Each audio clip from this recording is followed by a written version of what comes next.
Se eu te pedisse agora para fechar os olhos e buscar na sua memória mais antiga uma lembrança de conforto, de casa de vó, de um lugar onde o tempo parecia passar mais devagar, é muito provável que, no cenário dessa memória, exista uma planta específica. Talvez ela estivesse pendurada na varanda, talvez num canto da sala, formando uma cascata verde, imponente, volumosa que balançava suavemente. Estou falando da samambaia. Ela é, sem dúvida, uma das plantas mais afetivas que existem. Quase todo mundo tem uma história com uma samambaia, mas, infelizmente, quase todo mundo tem também uma história de frustração com ela. Quantas vezes você já tentou trazer essa memória para sua casa atual? Você foi ao mercado ou à floricultura, viu aquela samambaia linda, verde esmeralda, cheia de vida, levou para casa com todo cuidado, escolheu um lugar que achava perfeito, mas, passadas 2 ou 3 semanas, a magia começou a desaparecer. Primeiro, as pontas ficaram marrons e crocantes. Depois, o chão da sua sala começou a ficar coberto por aquelas folhinhas secas que caem sem parar, fazendo aquela sujeira que desanima qualquer um. E, por fim, a planta ficou rala, amarelada, com aquele aspecto de vassoura velha. E aí vem o pensamento inevitável: eu não tenho mão para isso. Ou, minha casa não é boa para plantas. Ou ainda, samambaia é planta de gente velha que tem tempo de sobra. Não é para mim. Se você já sentiu isso, eu preciso que você pare tudo o que está fazendo e me escute com atenção agora. A culpa não é sua, você não tem mão ruim. O que acontece é que a samambaia, apesar de ser uma das plantas mais antigas do planeta, estamos falando de um ser vivo que conviveu com os dinossauros, possui um código de sobrevivência muito específico. E a maioria das dicas que você ouve por aí, ou o jeito que você cuida das suas outras plantas, simplesmente não funciona com ela. Tratar uma samambaia como se trata uma suculenta ou uma jiboia é a receita certa para o fracasso. Mas hoje eu quero te entregar a chave para decifrar esse código. Quero te ensinar a ler os sinais que ela te dá muito antes de secar. Quero que você entenda a biologia dela de um jeito tão simples que vai parecer óbvio. E te garanto, se você ficar comigo até o final deste vídeo, você nunca mais vai perder uma samambaia na vida. Você vai transformar aquele vaso triste numa verdadeira floresta suspensa. Mas antes de mergulharmos fundo nesse universo verde, já deixa o seu like aqui embaixo, se inscreve no canal e ativa o sininho. Sabe por que eu peço isso? Porque o algoritmo do YouTube precisa entender que conteúdo de jardinagem, de natureza e de bem-estar é importante. Quando você interage, você ajuda a levar essa mensagem de paz e conexão com a terra para mais pessoas que estão precisando desse respiro na rotina. Então, clica aí e vamos juntas nessa jornada de recuperação. Para salvar sua samambaia ou para manter a próxima que você comprar, a primeira coisa que você precisa fazer é um exercício de imaginação. Esqueça o vaso, esqueça a varanda do seu apartamento. Imagine uma floresta densa, tropical, úmida. Onde a samambaia vive nessa floresta? Ela não está lá no topo das árvores recebendo aquele sol torridamente forte do meio-dia. Ela não está num campo aberto sendo açoitada pelo vento. A samambaia vive no andar de baixo da floresta. Ela vive protegida pelos troncos das árvores maiores, recebendo aquela luz filtrada, suave, que passa entre as folhas do dossel. Ela vive num ambiente onde o ar é quase parado, extremamente úmido, e onde o solo é fofo, coberto de folhas em decomposição. É esse o ambiente que está no DNA dela. E é a falta de compreensão desse ambiente original que faz tanta gente errar dentro de casa. O primeiro e maior inimigo da sua samambaia não é a falta de água, como muitos pensam, é o vento. O vento é o assassino silencioso das samambaias. Lembra que eu disse que ela vive protegida na floresta? A folha da samambaia é muito fina, ela não tem aquela cera grossa que protege as folhas de uma suculenta ou de uma ficus, por exemplo. Isso significa que ela perde água para o ar numa velocidade impressionante. Quando você coloca a sua samambaia naquele corredor corredor que tem uma corrente de ar ou numa varanda onde venta muito, o vento age como um secador de cabelo ligado o tempo todo na planta. Ele rouba a umidade das folhas mais rápido do que as raízes conseguem beber água para repor. O resultado? As pontas queimam, a folha seca e você acha que é falta de rega, vai lá e encharca a terra, apodrecendo a raiz, enquanto o problema, na verdade, era o vento. Então, a regra número 1 para ter uma samambaia gigante é: proteja-a do vento forte. Ela gosta de ar renovado, mas odeia ventania. Um cantinho protegido é o primeiro passo para o sucesso.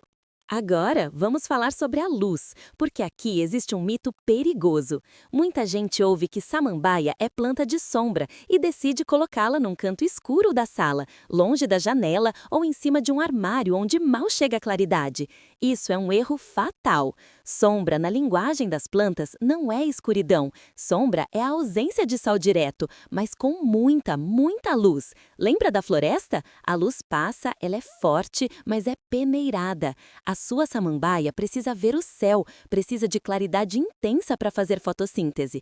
Se ela ficar no escuro, ela começa a perder folhas no centro, fica rala, os galhos ficam esticados e fracos tentando buscar luz.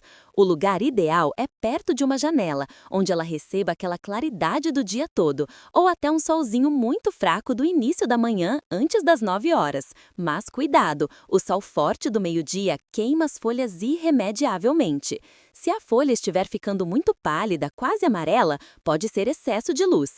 Se estiver verde escura demais, mas caindo muito e sem crescer, pode ser falta de luz. O equilíbrio é o verde esmeralda vibrante.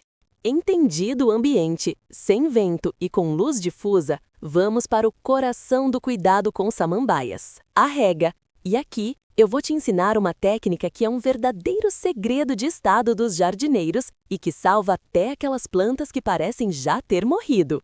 A samambaia gosta de umidade constante. O substrato, a terra dela, deve estar sempre com a sensação de uma esponja torcida, úmido ao toque, mas não encharcado, pingando água. O problema é que, com o tempo, a terra do vaso vai ficando compactada, dura. E quando você rega com o regador comum por cima, a água acha caminhos viciados, escorre pelas laterais do vaso e sai pelos furos no fundo sem molhar o meio do torrão, onde as raízes principais estão. Você acha que regou, a água saiu por baixo, mas a planta continua com sede. É aí que entra a rega por imersão. Essa técnica vai mudar a sua vida. Uma vez por semana ou a cada 15 dias, dependendo do calor da sua cidade, você não vai usar o regador.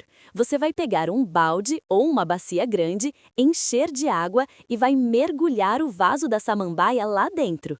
A água deve cobrir a terra, mas não precisa molhar as folhas. Deixe a planta lá submersa por uns 15 ou 20 minutos. Você vai ver bolinhas de ar subindo.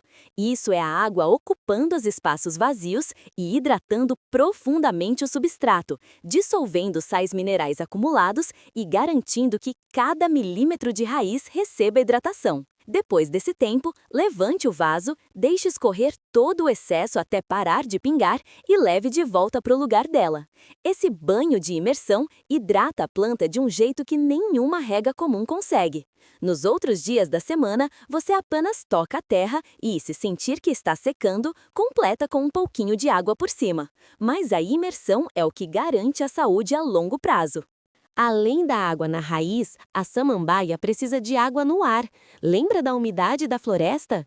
Em apartamentos e casas urbanas, o ar costuma ser muito seco, principalmente se você usa ar-condicionado. O ar seco faz a folha desidratar. Para resolver isso, você pode usar um borrifador. Borrife uma névoa fina de água sobre as folhas, de preferência pela manhã. Isso ajuda a criar um microclima mais agradável para ela. Outra dica de ouro é agrupar plantas. Se você tem outras plantas, coloque a samambaia perto delas. As plantas transpiram, liberam vapor de água e, quando estão juntas, elas criam uma bolha de umidade que beneficia a todas. A samambaia, por ser a mais sensível, é a que mais agradece essa companhia.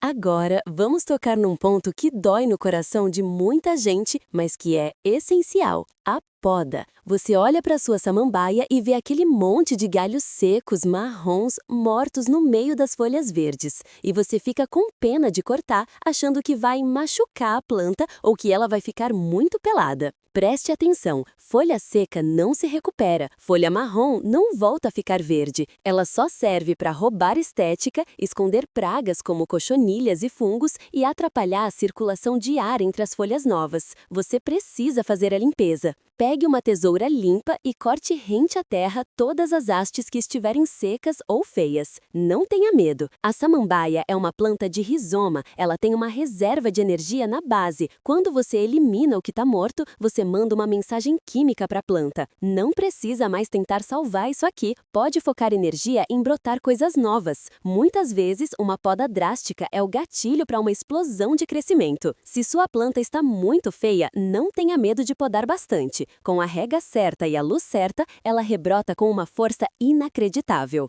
E falando em força, precisamos falar sobre comida. Samambaia come? Sim, e ela é faminta.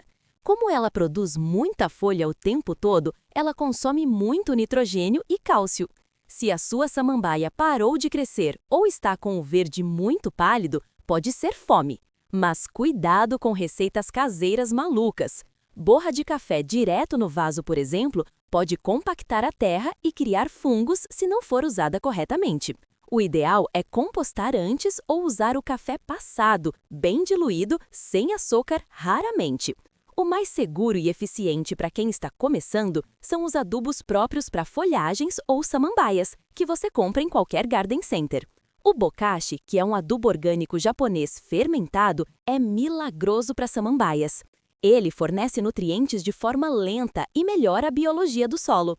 Uma colherinha de bokashi a cada 2 ou 3 meses na borda do vaso faz maravilhas. Outra opção excelente é o osmocote, aquelas bolinhas coloridas de liberação lenta.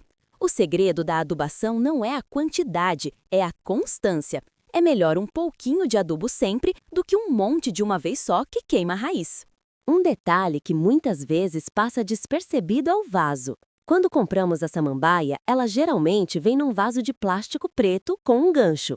Com o tempo, as raízes crescem tanto que ocupam todo o espaço e a planta começa a sufocar. Se você rega e a água passa direto instantaneamente, ou se você aperta o vaso e ele está duro como pedra, é hora de replantar. Mas atenção, samambaia não gosta de terra comum de jardim, aquela vermelha e pesada que vira barro. Ela gosta de substrato leve, rico em matéria orgânica. Antigamente usava-se o xaxim, mas ele está em extinção e sua venda é proibida. Hoje, a melhor alternativa é a fibra de coco misturada com substrato para mudas, ou turfa. Essa mistura retém a umidade na medida certa e deixa as raízes respirarem. Quando for trocar de vaso, escolha um apenas um pouco maior que o anterior. Samambaia gosta de se sentir abraçada pelo vaso. Se você colocar num vaso gigante, ela vai gastar meses enchendo de raiz antes de voltar a soltar folhas.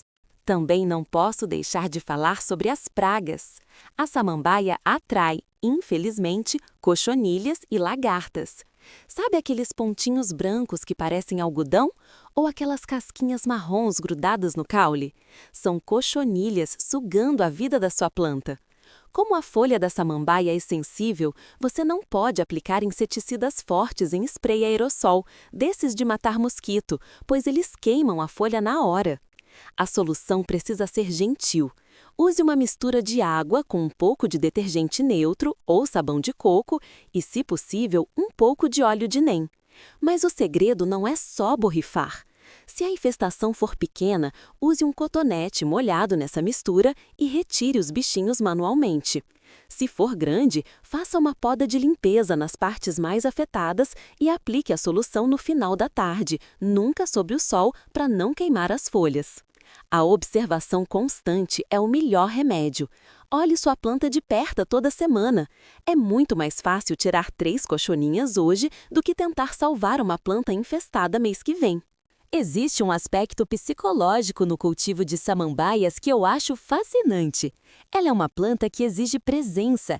Ela não é como o cacto que você esquece na estante e ele fica bem. A samambaia pede que você olhe para ela, toque a terra, sinta a umidade. Ela te convida a interagir. E é por isso que quando você acerta a mão, a recompensa é tão grande. Ver aquele caracolzinho novo, que biologicamente chamamos de báculo, desenrolando dia após dia, é uma das coisas mais bonitas da jardinagem. É a vida acontecendo em tempo real na sua frente. É a prova de que você é capaz de cultivar, de nutrir, de fazer crescer. Muitas pessoas me perguntam sobre as variedades. A mais comum é a Nephrolepis exaltata, a samambaia americana ou a paulistinha. Mas existem as rendas portuguesas, as samambaias de metro, que precisam de muito mais espaço e altura. As avencas, que são parentes super delicadas das samambaias. O princípio que eu te ensinei aqui, proteção contra vento, luz difusa, umidade constante e solo rico, serve para a grande maioria delas. A avenca, por exemplo, é ainda mais sensível ao vento. Qualquer brisa mais forte e ela queima. Já a chifre de veado é mais rústica, aguenta períodos maiores sem água. Mas se você dominar a samambaia americana com essas técnicas, você domina quase qualquer planta tropical de interior. Recapitulando nosso guia de salvamento para fixar bem na sua mente. Primeiro, tire ela do vento. O vento seca e mata. Segundo, garanta luz abundante, mas sem sol direto torrando as folhas. Terceiro, e mais importante, faça rega por imersão semanalmente para hidratar o torrão por completo. Quarto, borrife água nas folhas para combater o ar seco. Quinto, adube com carinho e constância, usando produtos orgânicos ou específicos. E sexto, não tenha medo da tesoura. Limpe o seco para dar espaço ao novo. Agora, eu quero que você olhe para aquele canto da sua casa que está meio vazio, meio sem vida. Imagine uma samambaia ali. Não aquela samambaia rala e triste do passado, mas essa nova, nutrida pelo seu conhecimento, caindo verde e exuberante, transformando o ambiente, purificando o ar e trazendo aquela sensação gostosa de acolhimento. Você consegue visualizar? Pois saiba que isso é totalmente possível. Não é mágica, é técnica e observação. E você agora tem as ferramentas na mão. Eu gostaria muito de saber como está a sua relação com as samambaias hoje. Você tem alguma que está sofrendo? Ou você já desistiu e jogou o vaso fora? Me conta aqui nos comentários a sua história. Se você tiver alguma dúvida específica, tipo, minha samambaia está com a folha amarela, mas a terra está molhada, escreve aqui que eu vou tentar ajudar. Às vezes, um pequeno ajuste na drenagem resolve tudo. A nossa comunidade aqui nos comentários é um lugar de troca incrível e a sua dúvida pode ser a mesma de milhares de outras pessoas. Lembre-se, jardinagem é um exercício de paciência e de fé. A planta que parece morta hoje pode ser a mais bonita do seu jardim daqui a 3 meses, se você der a ela as condições certas. Não jogue a toalha. Aplique a técnica da imersão. Mude ela de lugar hoje mesmo. Converse com ela. Sim, plantas sentem a nossa intenção e cuidado. E observe a reação. A natureza é generosa com quem se dedica a entendê-la. Se esse vídeo te trouxe uma luz, se te deu esperança de recuperar aquela samambaia querida, não esqueça de deixar o seu like. Isso é muito importante para o meu trabalho. Compartilhe esse vídeo naquele grupo da família, com aquela tia que adora plantas ou com aquele amigo que acabou de se mudar e quer decorar a casa. Vamos espalhar o verde. Muito obrigada por ter ficado comigo até aqui. Cuidem-se bem, cuidem das suas plantas e até o próximo vídeo.